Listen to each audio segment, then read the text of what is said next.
This is Roger Green, host of the Surfing the Nash Tsunami podcast. This weekend, we are offering 5 conversations from Season 3, Episode 35, our final wrap-up episode looking at basic liver science presentations from the International Liver Congress 2022. Episode 35 reviews 6 basic liver science presentations related to fibrosis that took place at a session of ILC 2022 chaired by Scott Friedman. Scott joins us to lead the discussion on these presentations, while Neil Henderson and Rachel Zayas joined the regular surfers to provide their own perspectives and ask good questions. This conversation focuses on a paper discussing how circadian rhythms affect stellate cell performance and fibrogenic process. Scott discusses key findings of the paper. Neil Henderson confirms more generally that circadian rhythms are linked to fibrogenesis throughout the body. Jorn Schattenberg, Louise Campbell, and Rachel discuss some practical implications for patient care, while I ask whether any particular modes of action or pharmacologic agents or diagnostic tests might benefit particularly commercially from what this paper tells us. These conversations cover some challenging and exciting issues in basic liver science. They point towards continued explosive increases in what we understand about NASH and fibrotic process in the liver in general. So sit back, listen, enjoy, learn, and when you're done, join the dialogue on our LinkedIn discussion group.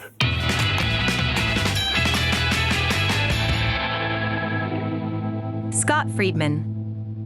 Although I've chaired many sessions over the years, this was one of the most exciting groups of presentations I've seen in many years. I don't know if it's because the science is just maturing, getting better, and or because there could have been a lot of pent-up, interesting data that just is waiting for presentation. But whatever the reason, I was really jumping out of my seat from all the novelty and the state-of-the-art methods that were used, all of which has a lot of translational potential, none of which is directly addressing treatments because those were the focus of other sessions. So in no particular order, I'm just going to give you an overview. I think some of the conceptual advances included using induced pluripotent stem cells to recreate stellate cells, tracking, and I'm going to go through these in details, of course, tracking the proteomics of different cell types to identify new therapeutic targets, uncovering a circadian clock within hepatic stellate cells, which, to remind you, are the fibrogenic cells in liver, beginning to zero in on the dynamics and the cells regulating matrix degradation in fibrosis regression, and some new insights into how bile ducts get sick and start proliferating when there is injury. So maybe I'll start with one of the most surprising results, which was from a group at Strasbourg. The first author was Atish Mukherjee. He presented very compelling evidence that shows that stellate cells have a circadian clock. So now let me back up and remind everybody that we all operate under a circadian rhythm. The biology of that has been recognized with the Nobel Prize a few years back. Obviously, this is triggered typically by day-night changes. Disruption of circadian rhythm can be very unpleasant, let's say, and it can also disrupt the normal physiology of metabolism, homeostasis, and pretty much affects all of the body. Most of the biology around circadian rhythm has focused on mediators that are present in the central nervous system. Slowly but surely, it's becoming clear that tissues outside of the brain also have circadian rhythms that presumably are synchronized with the central circadian rhythm. But who would have thought that that included the lowly little hepatic stellate cell, a fibrogenic cell, that contains the same mechanisms and the same machinery to regulate circadian rhythm as all those more specialized neuronal tissues. And in particular, Dr. Mukherjee and his team have shown that the circadian rhythm is regulated by a particular pathway known as Rev-ERB alpha. It doesn't really matter what the name of it is, but really more the concept that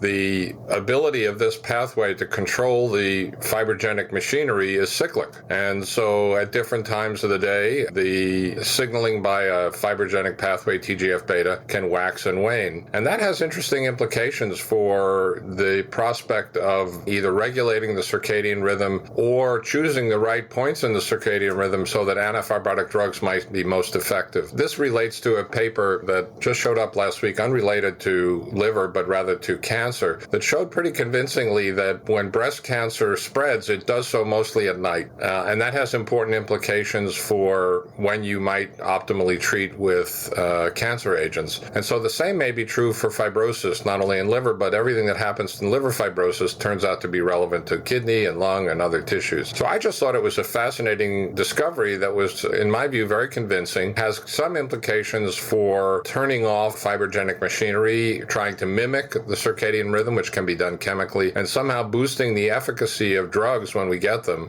based on the fact that we know that the fibrogenic or matrix-producing activity of the cell is cyclic. So I'm looking at Dr. Henderson and wondering what he makes of all this. Neil Henderson. Yeah, thanks, Scott. That's absolutely fascinating, and I'm going to look out for that work when it comes out. When you were discussing that, it was just pinging a memory I had of some work that I was merely a co-author in and involved in that came from Manchester in 2020 in lung fibrosis, and that was on reverb alpha. And again, as you say, mesenchymal circadian clock. And interestingly, when they played with reverb alpha genetically and manipulated it in non-mesenchymal cells, it didn't have an effect on a bleomycin model of lung fibrosis. So, as you say, suggesting that for whatever reason, circadian regulation within the mesenchyme is quite a powerful regulator of the fibrotic process. I mean, one thing, knowing what you're like and your depth of knowledge in fibrosis, why do you think we've evolved like that? What do you think that's all about in terms of why we might scar in a circadian regulated way? The only answer, which is a semi-educated guess, is that it may be a way of diverting nutrients at different times of the day to different cell types to meet the energy needs and the functions of the cell. So in general, I think about fibrogenesis as a pretty energy-intensive or energy-requiring activity. And it could well be that the energy required to make scar is more readily available at night. So that's one potential reason, but that's, as I said, an educated guess. Yeah, and the other thing that I remember from the lung work that I'd played, as I say, a minor part in, was they looked in the UK Biobank, and certain circadian markers such as sleep length or chronotype and shift work were associated with fibrosis, pulmonary fibrosis. It'll be interesting to see, Scott, you may know, or others on the call may know, but if anyone's looked at that type of demographic information in the context of human liver fibrosis. I'm unaware of that data, but somebody may have looked at that. Jörn Schattenberg. Let me jump in quickly here because I was going to mention that. Thank you for the nice overview on that fascinating paper, Scott. I think there's a lot of evidence showing associations of disease severity in patients working at night and night interruptions. So from the clinical perspective, there's always been the association of shift work leading to mostly metabolic abnormalities and more obesity, more insulin resistance. So for me, to look at this was always more the metabolic drivers in patients that do work at night or do not sleep as well drives that liver disease. Now with this abstract, as you highlighted, Scott, it tells me that there is actually a liver, or make it more clearly, precisely stellate cell aspects of day and night rhythm, which could be responsible for those differences beyond the metabolic control, which has a lot of implications. When do you drink? When do you eat? And potentially also when do you apply a drug in the future? And I think for that, this is fascinating by all means and a very interesting study. Yeah, I mean, the question I didn't have time to ask and wanted to add to the investigator is whether the circadian clock is disrupted when you immortalize the cell. So just to remind folks what that means, normally cells have a defined number of replications before they become senescent, and that's been known traditionally as the Hayflick limit. One of the powerful features, maybe the most powerful feature of an immortalized cell, is one that the cells don't undergo replicative senescence, they just keep multiplying. And we've been advantaged by that because we've created some cell lines, and you can do that in different ways. What we've done is to overexpress a mutant of p53 and block p53 activity. p53 is a powerful growth suppressor, so if you block the p53, you can often immortalize cells. So we've used those lines, and it does tell me that if in fact immortalized cell lines have lost the circadian clock, that could be an advantage or a disadvantage. A disadvantage because you're no longer replicating the cyclical nature of fibrogenesis that one would expect to see. Frankly, we don't even know if in non-immortalized cultured cells they retain the circadian clock, although it looks like they do based on the work in this paper we're discussing. So, again, it's a way we're trying to really dig deep and understand all the nuances of a model, whether it's in an animal or in cultured cells, that may influence the response to drugs or other perturbations. Just cool stuff.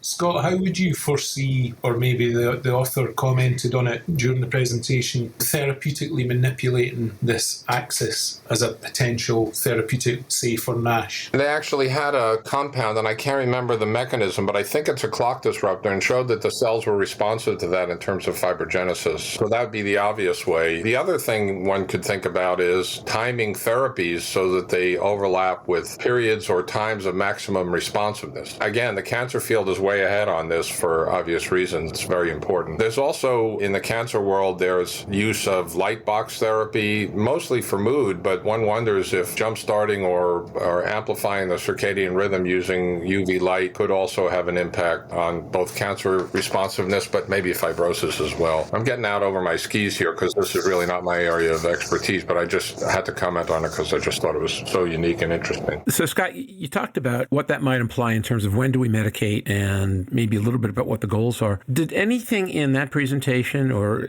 give you a sense as to whether one mode of action might make more sense than another in terms of what we're looking at here? Yes, quite, because what they focused on, and I glossed over it, but what they focused on specifically was Tgf beta signaling. So again, Tgf beta is the mother of all fibrogenic cytokines. And so when you understand Tgf beta in a cell type and how it's regulated or activated, you understand a lot about how that cell makes scar. So they were wise to focus specifically on that pathway because the implications for fibrosis are so direct. I think I got that out of the presentation. Like I said, somewhere between a quarter and a third of it I got. That was part of what I did get. And I was wondering if that makes it easier or more difficult to educate physicians. I mean, when you get out past the researchers and you get into how does all this get adopted in the treating public, right? Circadian rhythm, concept people get. I'm not sure it takes some work to help them figure out how it gets here. But what else can we use this to do besides drive better research, do you think, in terms of treating physicians over time, what the benefits of this know?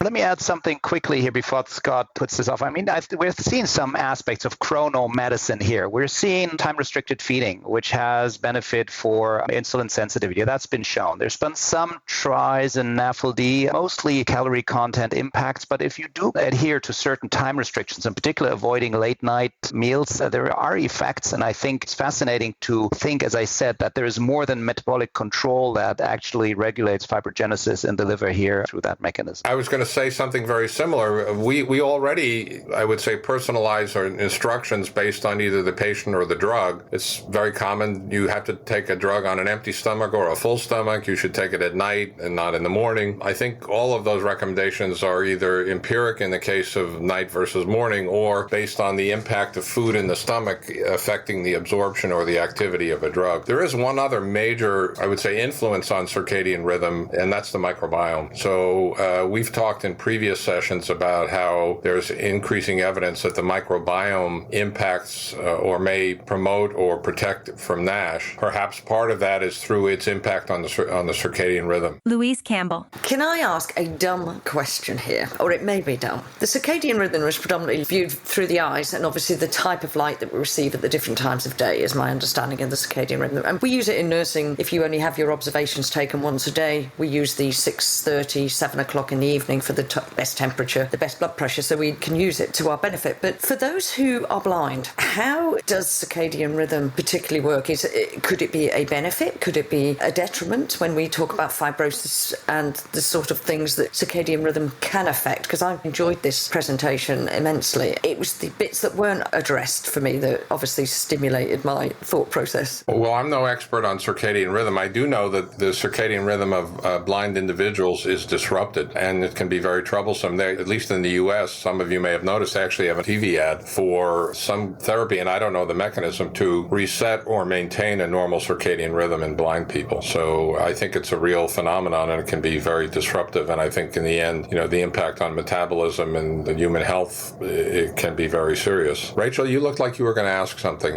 Rachel Zayas. Yes, I love this topic. I think that there is going to be a universe of research and development that comes out of this field. One thing I was thinking about is if the liver architecture in regards to the human genome, transcriptome, proteome, etc., oscillates during the day, it begs the question, does this have a implication on how we're developing biomarkers? So when would you ever ask a patient to come in at 10 p.m. or at some odd hour in an inactive stage or in the rest versus active stage of the day? So it begs the question, is there intra-variability between a single patient with NASH and cirrhosis? So I wonder if that's ever been considered in biomarker development, not even in the clinic, but just from a research standpoint. Does anybody have any thoughts on that? It's a great point. I have no wisdom except to say that it's probably something we should think more about, because if you're trying to validate a biomarker either in the same patient, which is what you're emphasizing, and certainly across patients, it may matter a lot what time of day their tissues are analyzed, whether it's circulating blood or liver or something else. Yeah, and this topic really relates to something that Louise often brings up, that when a patient comes in and they're fasting or they're not fasting, sometimes that can have a implication on the kilopascals from the FibroScan. So I wonder if these are correlated, time of day, as well as fasting versus non-fasting state. These are definitely related to circadian rhythm and triggers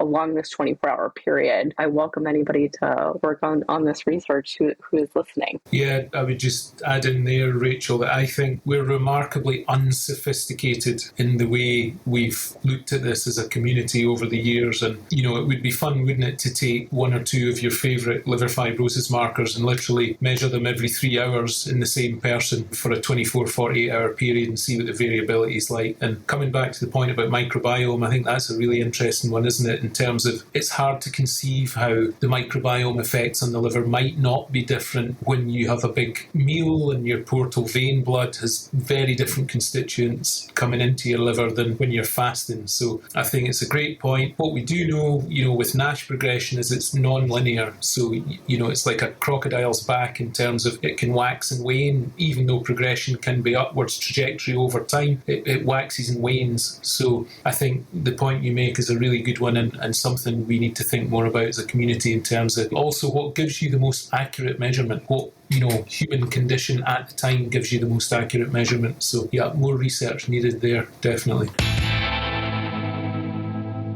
And now, back to Roger. We hope you've enjoyed this recording. If you have any questions or comments about the content of this conversation or the entire episode, please send an email to questions@surfingthenash.com. We'll be back next week with a new episode of Surfing the Nash Tsunami on Wednesday, July 13th. I'm pretty sure I know what we're going to talk about, and it's a major news story, but we haven't completely firmed it up yet, so I'll leave you in suspense. Until then, stay safe, surf on.